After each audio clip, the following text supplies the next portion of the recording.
Hey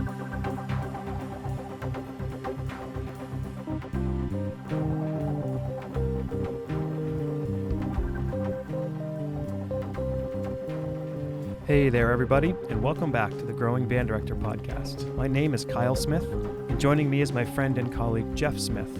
Our mission is to share practical advice and explore topics that will help every band director, no matter your experience level, as well as music education students who are working to join us in the coming years.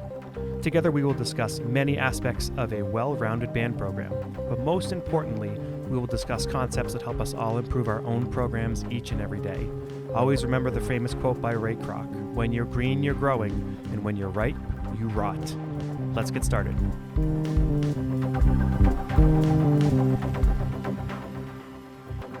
Hey, welcome back, everybody, to the Growing Band Director. This is part 2 of the Rural Band Director Keys to Success in Building a Rural Band Program, here with Jeff Smith and Scott Kroll.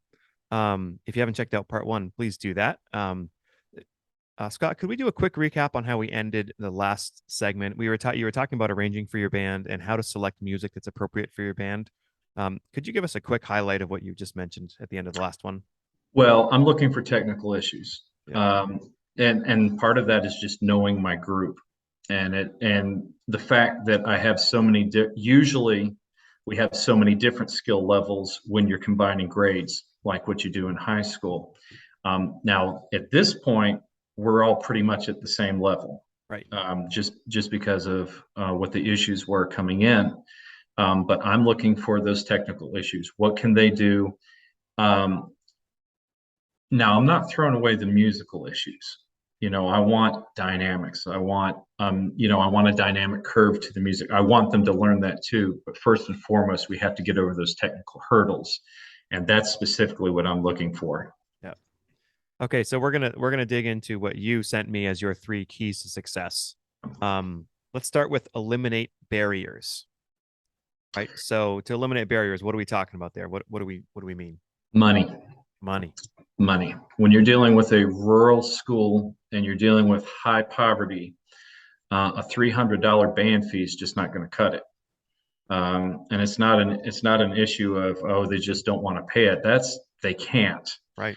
And so I have been very, very fortunate at the school I'm at right now. The school board gave me $85,000 for new instruments, which is the first time in any school that's ever happened for me. But that takes away the barrier of a kid having to buy a horn who can't afford that horn. Yep. And now we've put them on an instrument where they're not fighting an old horn. It's very difficult when you don't know if it's the kid or the horn that's causing the issue. Yeah. So you get all new instruments. You've taken a huge barrier out of the way of these kids. I'll just throw something in real quick. If anybody is looking for, we all get to that point where we get new instruments, but then we have all these old instruments that are like taking up room in our band room. Mm-hmm. Jeff and I both have a really great contact that works nationwide who will actually come take instruments from you and trade in for other instruments and things like that. If anybody's looking forward to get rid of stuff and get credit for it, to get some stuff you can actually use. Anybody can reach out to us and we'd be happy to put you in contact with him. But okay, so barriers money-wise. You got that big amount of money. So what'd you buy with it? We bought new trombones, we bought new euphoniums, we bought new clarinets, new trumpets, new flutes. Student models mainly? I would no, I kind of step up models. Right. I went for step up models because originally I wanted to go all Yamaha because I really like Yamaha. They sound great and they're built like tanks. Mm-hmm. But because of COVID, a lot of the manufacturers are just behind. So I wasn't able to get all Yamaha like I would like, but I wanted instruments that will keep up with their growth through the program. I wanted them to have an instrument that when they're a senior still sounds great. May I interrupt for a minute? Sure. As you got these instruments, did you get the stock mouthpieces that came with them, or did you have the dealers boost up the mouthpieces and reeds as well? Well, yes, I did get the stock mouthpieces, but I did buy a bunch of mouthpieces. Um, I'd rather have the real thing than a poorly made clone. Right.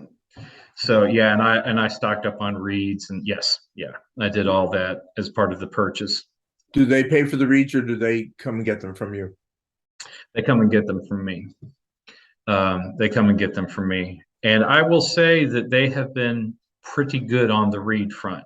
I don't have the same kid coming to me every other day trying to get a read out of me.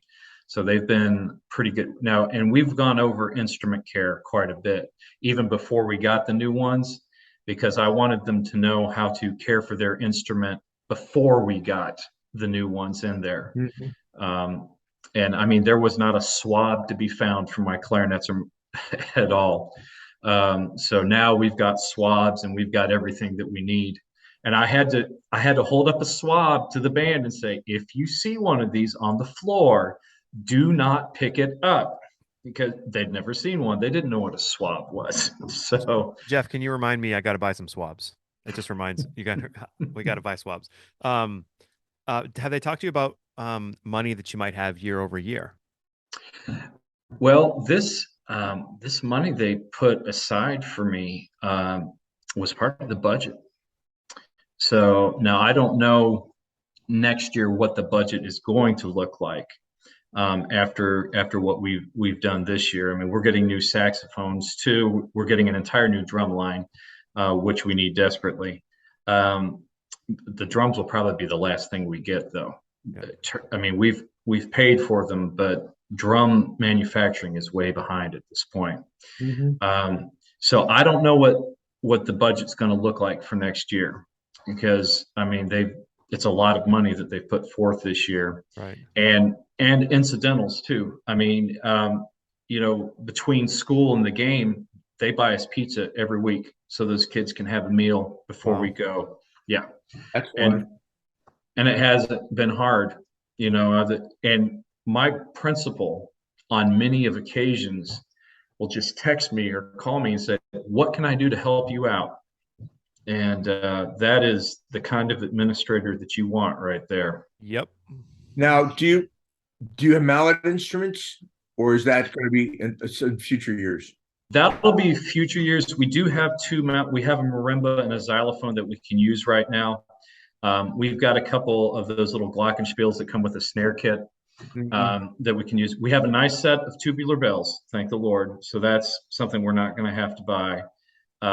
But we do have enough to start teaching the percussion how to do the mounts. And I was very fortunate too. We have some very fine Yamaha timpani that were in the back room that I dug out, and they're older, but they're in great working order. They play great, and the heads are still good. So I've When do you transition to concert band?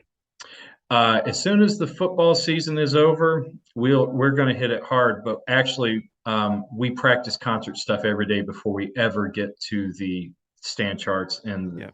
you know, Good. the one thing I can say about having a 90-minute class is I can give them a heck of a warm up before we before we get started. And you see them every day, so that's good. I see them most of them. Yeah, Yeah. I see most of them every day.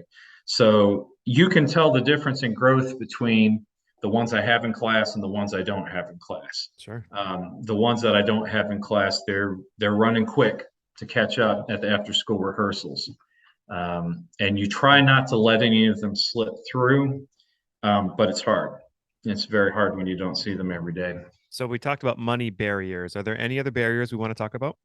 Well, one of the barriers, or one of the issues that we didn't have to contend with was uniforms.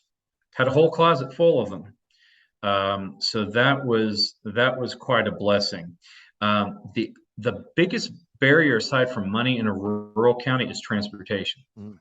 Transportation is a big problem. That's one reason why the minibus, I started doing that, because a lot of these kids, parents, they work, and even during the summer, most of them don't drive. I have one student in the band that has her own car that drives, and she brings her and her sister to the practices and all. but that's it. So it's when I was in high school, we carpooled all the time. There's no carpool for these kids to do. Yeah. So I mean, practice gets over at 5, but 5:30 rolls along, 5:45 rolls along, 6 rolls along while we're waiting for parents to come get them. And it's not that mom and dad forgot. Mom and dad had to get off work, and they may work in Tyson, they may work someplace else, but it's paycheck to paycheck. Can I ask two questions? Sure. As a rural community, are you a farming community? There is quite a bit of farming. We have peanut, we have cotton. In fact, this is the time of the year you can smell the defoliant that the crop duster spreads on the cotton to get it to bloom. But yeah, right now is harvesting time for all that. And in the past, I have had a lot of kids who worked on the family farm. So, when it came, fall, they were bringing in all the crops. And so a lot of kids were getting done with my rehearsal and then heading on to the farm to go catch up on chores. We had, at one school, we had a tractor day. I had students that weren't even old enough to drive a car, driving a $250,000 combine to the high school for tractor day. That's awesome. That was an eye opener for me. Yeah. So my second question is, you're talking about barriers, and I think you've accomplished one barrier real well, and that's scheduling, where you have band block 1, 2, 3, and you have prep 4. But that's the first half of the year. What's your block schedule the second half of the year for you? We're working on that right now. So that is, I am hoping, and this is best of all worlds, that I can get a woodwind class, a brass class, and a percussion class in those 3 blocks. But when you're only dealing with four blocks, it's hard to get everyone where you need them to get, because they still have to make all these requirements to graduate. But we are hammering that out right now, though I feel confident that my admin and my guidance counselors will be accommodating and try to help me out in any way they can. So can I make a suggestion?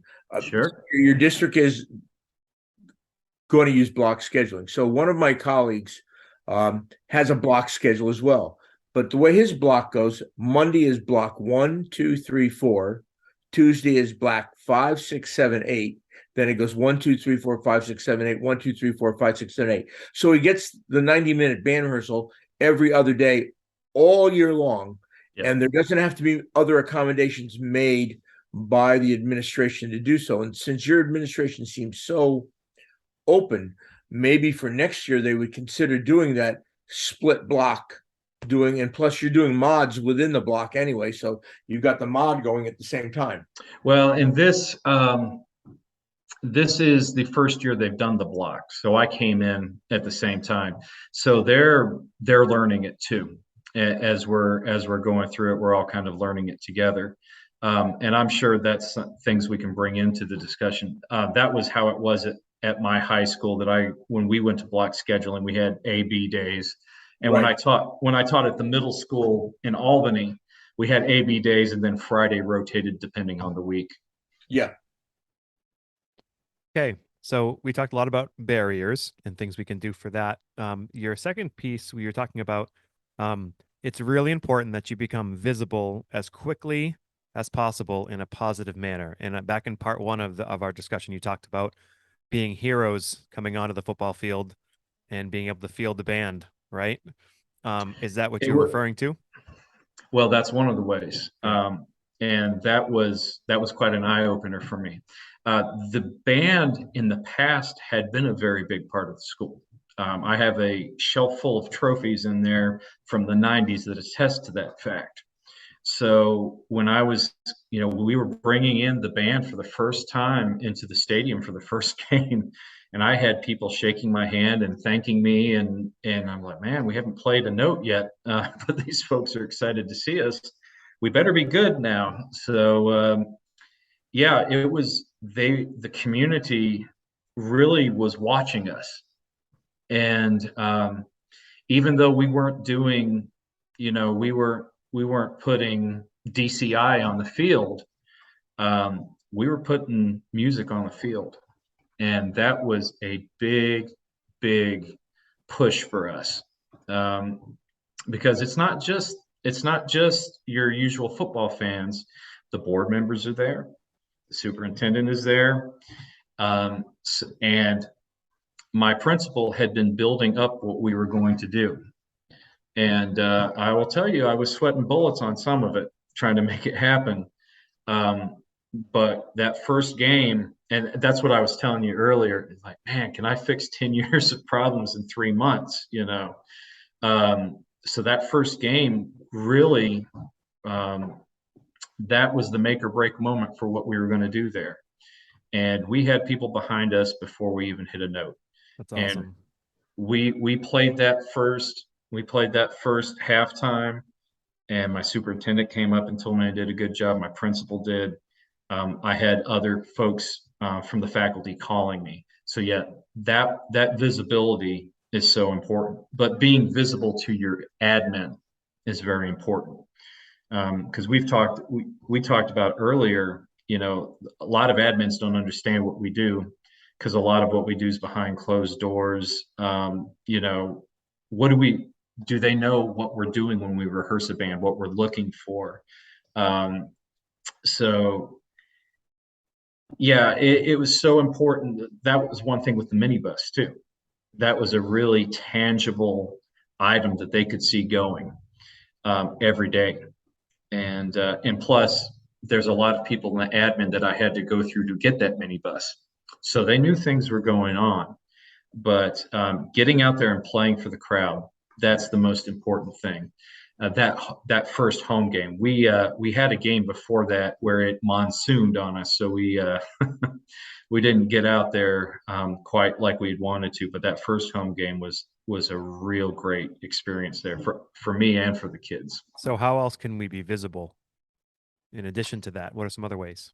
Well, I'll tell you, when you're in a rural county, if you like personal anonymity, you can forget it, because everybody knows who you are when you're the band director. Everybody knows who you are when you're the football coach. Everybody knows who you are.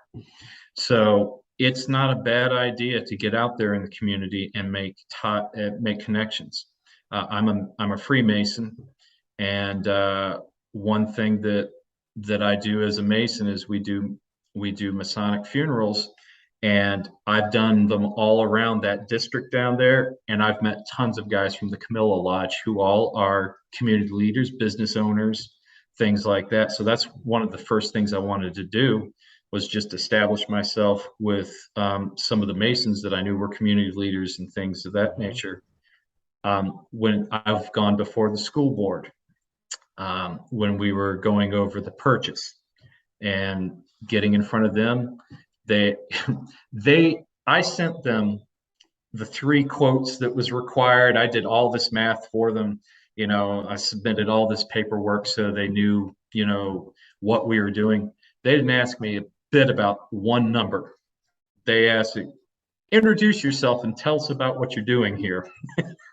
And that's the visibility right there.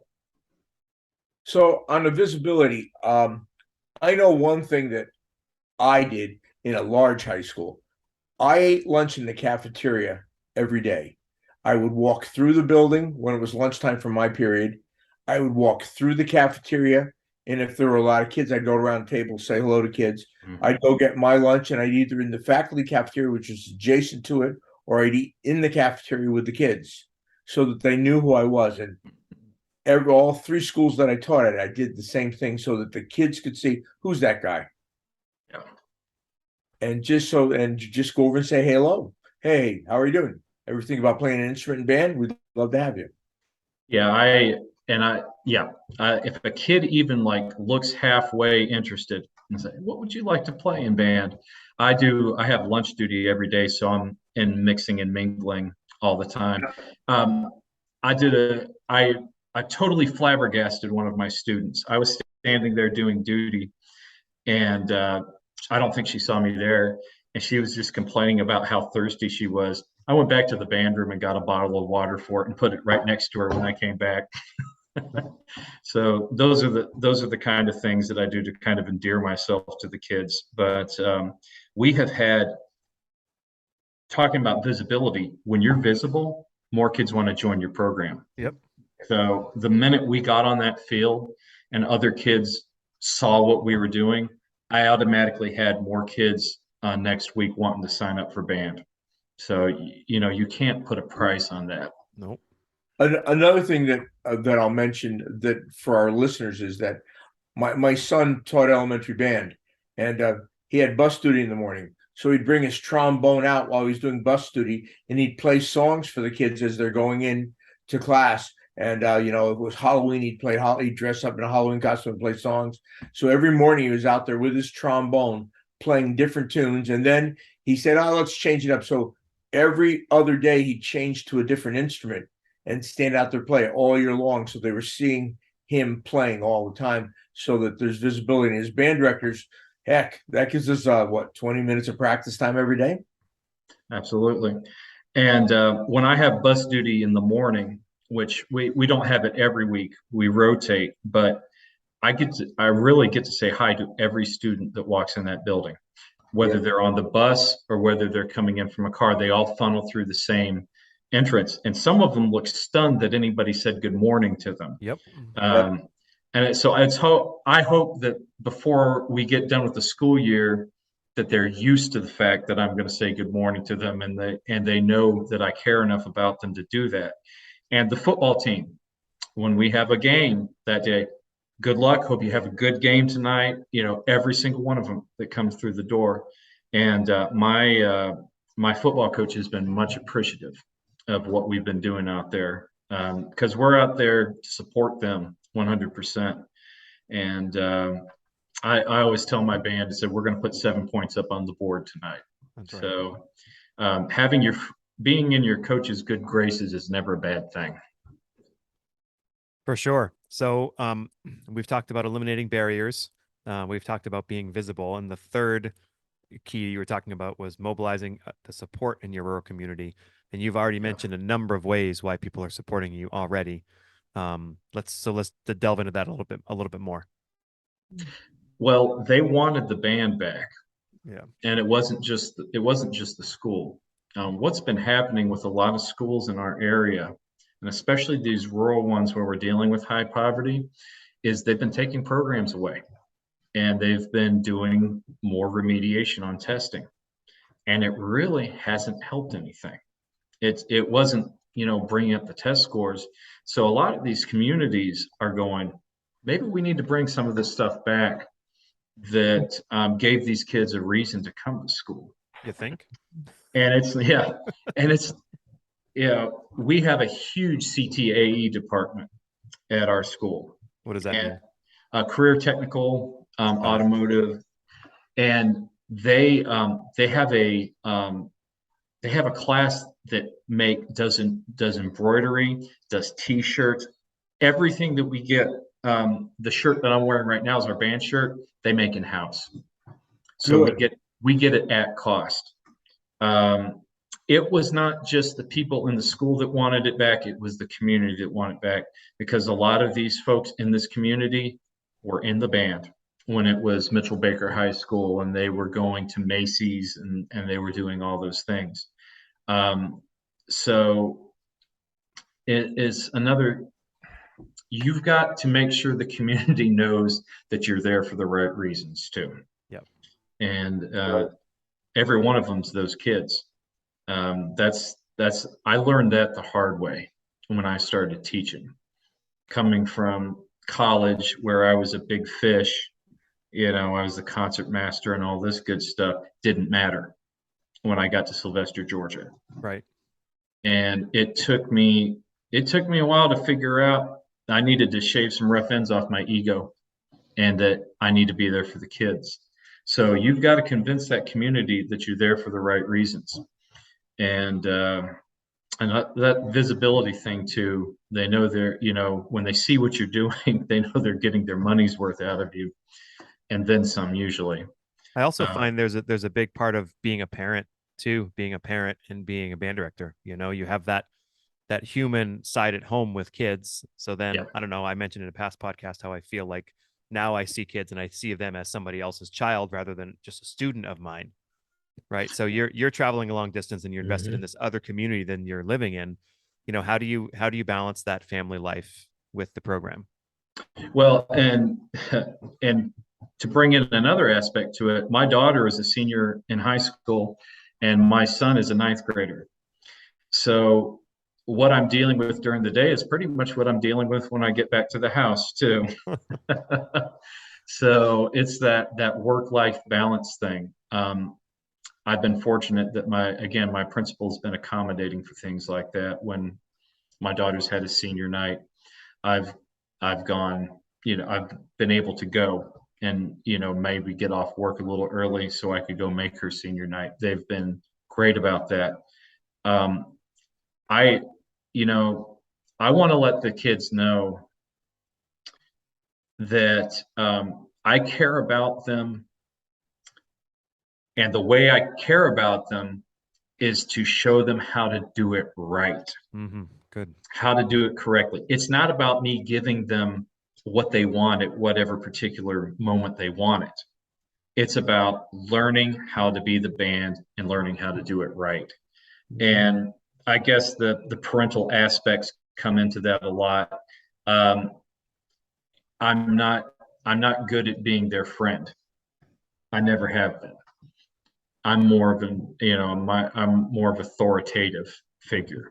Um, so yeah, it's definitely helped that I have teenagers at the house, but actually it's kind of the reverse. I've been dealing with teenagers since I started teaching. So when my two came along, there wasn't a whole lot about what they were doing that shocked me, much to their chagrin.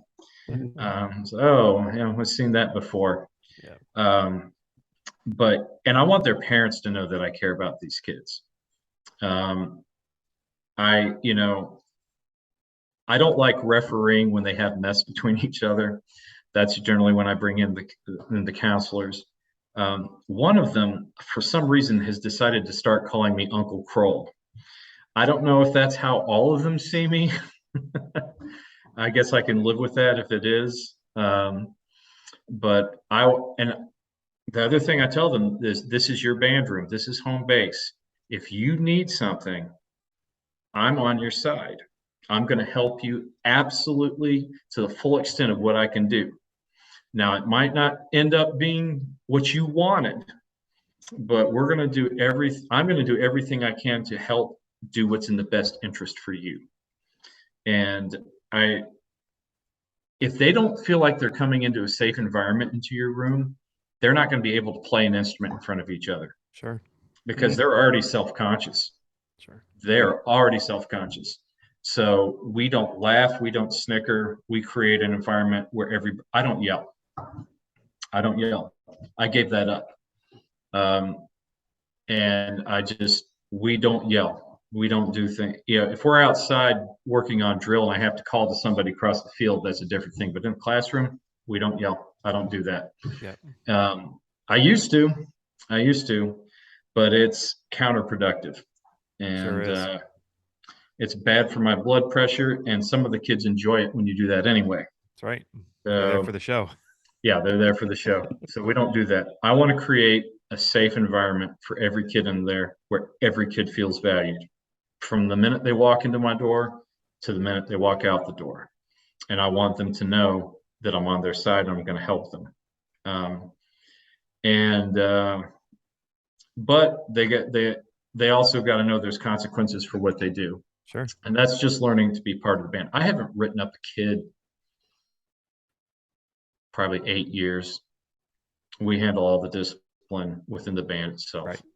Um, writing up a kid is a waste of time because they're not learning anything when they're in ISS because they can't really take their horn in there and practice their scales. Yeah. And then it hurts the band because they're not there. So it's counterproductive to what you need to do.